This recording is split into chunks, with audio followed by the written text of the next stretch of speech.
My name is Darvin Williams. Welcome to the great city of Opa Locka. We want to tell you about our historic city hall and all the renovations that we're currently doing here today. The city of Opa Locka has the largest collection of Moorish architecture here in the U.S. We're like none other. They can duplicate a lot of things, but no one can duplicate what we have here when it comes to architecture. It's a very compelling narrative, let alone the fact that the entire community was designed and inspired by the Arabian Nights novel, or 1001 Arabian Nights, and that is what largely compelled people to give this place a try and to become one of the founding elements of what it is today. We want to celebrate that pride, celebrate that heritage, and we're starting here at the great city of Opa Locka Historic City Hall. This building was constructed in 1926, and for many years it has been out of disrepair.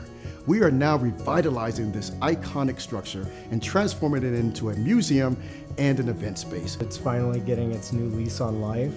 It couldn't come at a better time, especially with the growth that the city's experiencing around it and the change in the landscape, while also honoring the people that have been here for many decades. We are looking to not only revitalize the Moorish architecture of the city property, but of that of residents as well, so that we as a collective can join together and keeping this very, very important and unique heritage alive. Reopening the historic city hall for me as a resident and now an elected official is everything. There is no Opa Locka without this beautiful place.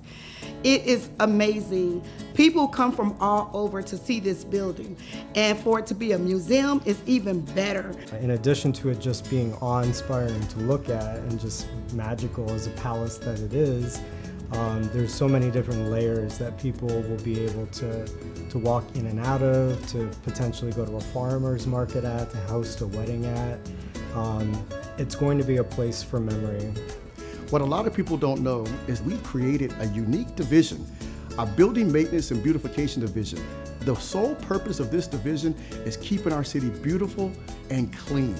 We have done significant strides with our public spaces, keeping our grass cut, keeping our trees manicured, and you can come and see the tremendous difference that we have realized.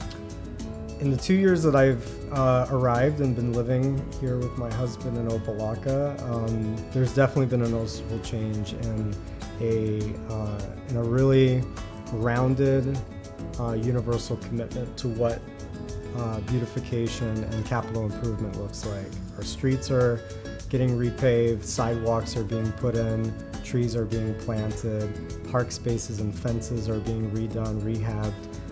Even the city facilities are getting makeovers. Right now it's a big market.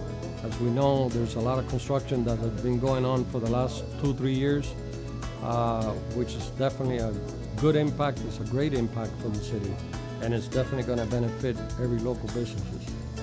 It's a time for us to think about bigger business in Opa Locka, because I see Opa Locka growing a lot. They're bringing all the logistics to Opa Locka, and that's bring a lot of crowd, a lot of employees, a lot of families coming to move in here. So it's good for small business like us, you know. Brings a lot of traffic to us.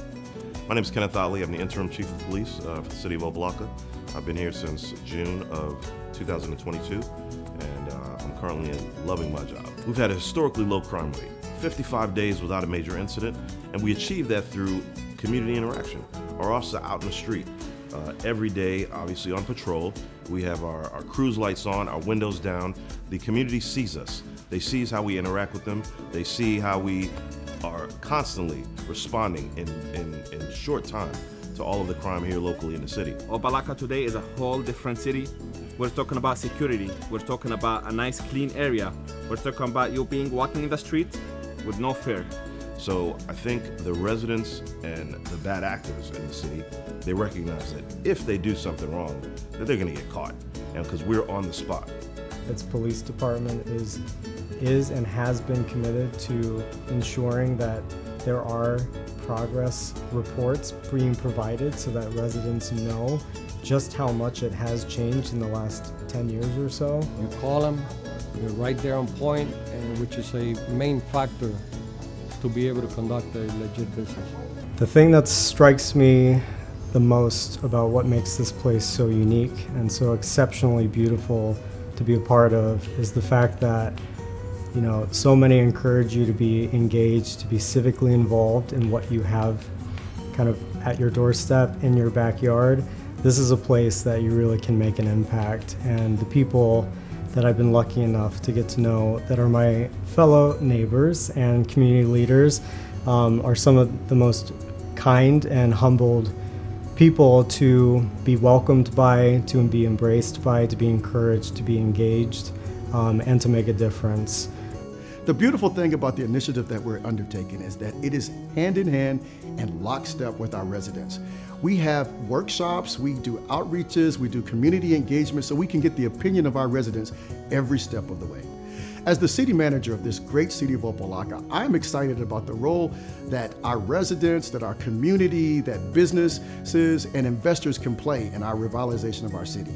Through our Community Development Department, we've now launched over $320 million in mixed-use and affordable housing projects, a lot of them with the Moorish architecture that you'll see right here in historic City Hall. My vision for the city is to continue to grow and to continue to chart the path that we've embarked upon while allowing the unique heritage and the current residents to remain. So we want the residents here that have been a part of this fabric of the community, that's been a part of this history, we want to build with them and not without them.